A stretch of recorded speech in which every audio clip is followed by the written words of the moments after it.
السلام عليكم ورحمة الله. هنعمل النهاردة آه، عصير الموز باللبن بطريقة حلوة جدا، بطريقة سهلة وبسيطة. طبعا لازم أن يكون اللبن غلياه وحطاه في قلب التلاجة عشان يبقى فيه قشطة. طبعا أنا هنا كان عندي الموز دوبك قعد بالظبط يومين في قلب التلاجة. ده الباقي من الشنطة حاولت إن أنا أشيله علشان أعمل بيه عصير. بقشر الموز كده وابتدي إن أنا أقطعه حتى جزئين وأحطه.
طبعا ابتدي بقى ان انا اضيف اللبن. طبعا انا كنت جايبه كيلو، عملت عصير الفراوله اللي قبل كده، وبعدين عملت بيه الموز باللبن.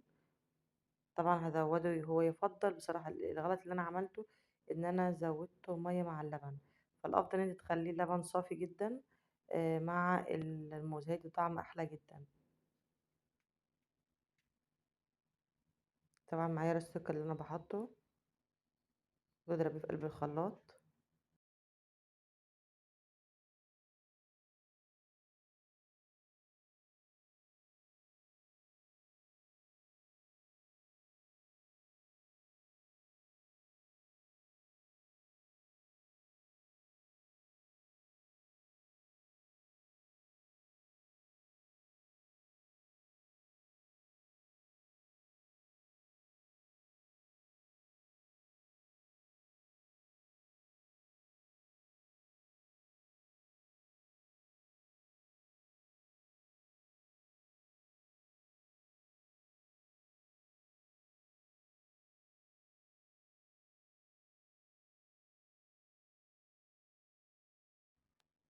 ضربناه كده في الخلاط.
كده صبناه في اطباق، جبنا طبق التقديم وجبنا طبعا الكوباية اللي هنصب فيها التقديم. طبعا نشيل الخلاط بقى ونركنه على جنب.